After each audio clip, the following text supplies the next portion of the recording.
Hai guys, sekarang lagi jam istirahatnya, aku lagi di kampus. Enaknya kita bahas apa ya? Oke, hari ini aku akan membahas salah satu permasalahan atau kasus yang sangat besar di Indonesia yang pada saat ini sedang marak atau sedang mengguncang publik ya, yang dimana menimbulkan banyak pertanyaan tentang integritas, pengawasan, dan pengelolaan keadilan negara, yaitu kasus korupsi Pertamina yang menimbulkan dugaan kerugian negara sebesar 968 triliun.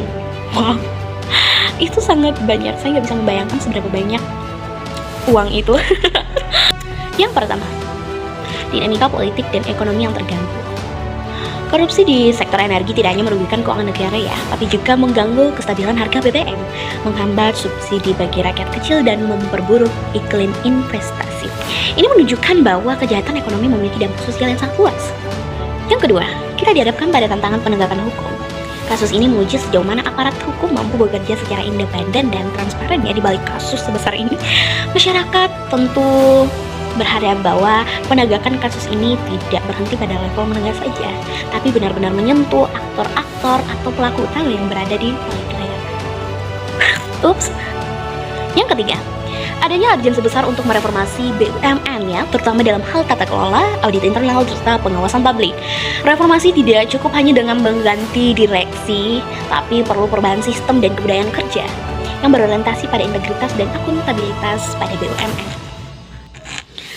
Dan yang terakhir, skandal ini menimbulkan krisis kepercayaan masyarakat terhadap pemerintah dan institusi negara.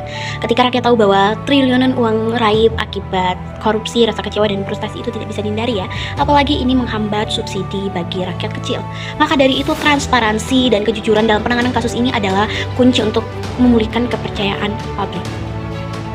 Maka, kesimpulan dari pembahasan kita pada hari ini tentang kasus korupsi Pertamina, yang dimana skandal korupsi Pertamina ini bukan hanya soal angka atau banyak sedikitnya uang yang dikorupsi, tetapi ini soal luka besar di tubuh bangsa kita, bangsa Indonesia. Kita sedang melihat bagaimana kerakusan segelintir orang yang memiskinkan berjuta warga di Indonesia, yang menghambat subsidi bagi rakyat kecil ya. Kita sedang menyaksikan betapa sistem bisa dibeli, keadilan bisa dibungkam, dan kebenaran bisa dikaburkan. Maka pertanyaan bukan lagi siapa yang salah, tapi apakah kita akan diam?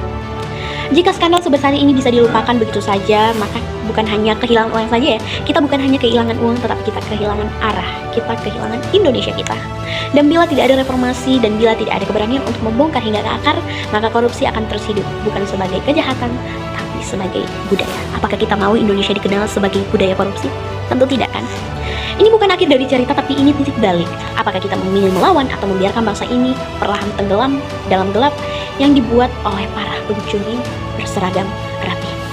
Oke, sekian pembahasan kita pada hari ini. Terima kasih.